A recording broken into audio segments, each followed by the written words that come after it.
बाहेर जे आपण प्रतिक्रिया देतात तेव्हा लोक बोलतात, राजकारणी बोलतात, मात्र सभागृहात बोलत नाही. पण त्यावर तुमचं हे म्हणणं आहे की बोलूच दिलं जात नाही.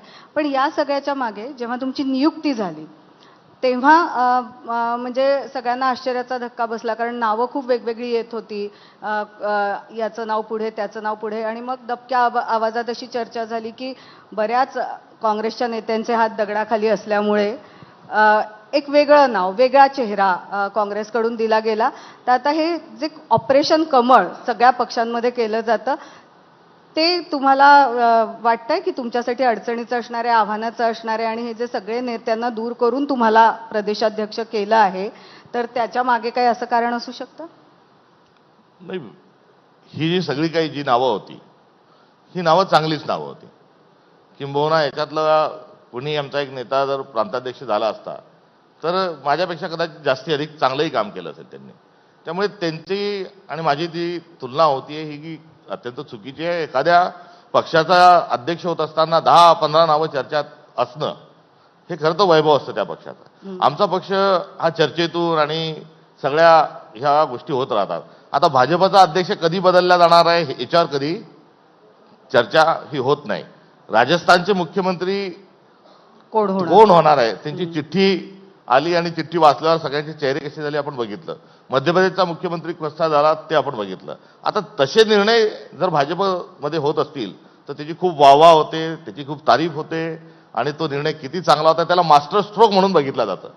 मात्र काँग्रेस जर तशाच पद्धतीने कोणता निर्णय घेत असेल तर त्यावर इतक्या एक प्रश्नांची एक मोठी प्रश्नावली जर तयार होत असेल तर हा थोडासा एक आमच्यावरचा होत असणारा कुठेतरी अन्याय असंही मला आपल्याला सांगितलं पाहिजे.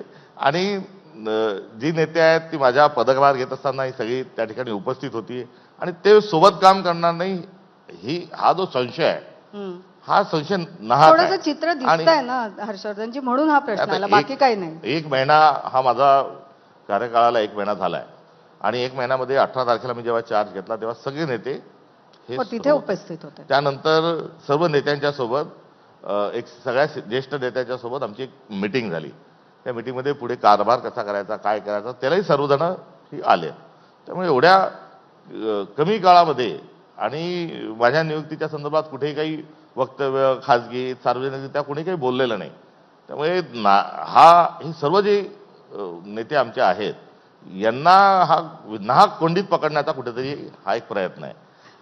त्यामुळे मुनगंटीवार साहेब हाऊसमध्ये काय बोलतात आहेत त्याच्याकडे काही लक्ष नाही.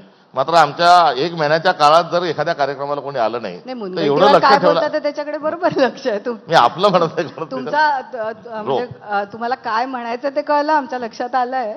पण असं किंवा मी माझ्या केलेल्या विधानाचा म्हणजे मी बोललो ते आणि जे मी बोललो नाही ते दोन्हीची सरमिसळ करून एकनाथ शिंदे साहेबांचं माझ्या त्या वक्तव्यामुळे त्यांचं कुठेतरी देवेंद्र फडणवीस साहेबांशी कॉम्प्रोमाइज झालेलं दिसलं की त्या निमित्ताने त्यांना एकदम प्रेम जे आहे फडणवीस साहेबांकडे आलं आणि माझ्या विधानाचा धचा मा करून ते त्याकडे हात दाखवून म्हणत होते की यांना औरंगजेब म्हणतात, यांना औरंगजेब म्हणतात, यांनी काय जीभ छाटली का, यांनी काय डोळे केले का, यांनी काय चामडी सोलली का, नख काढले का.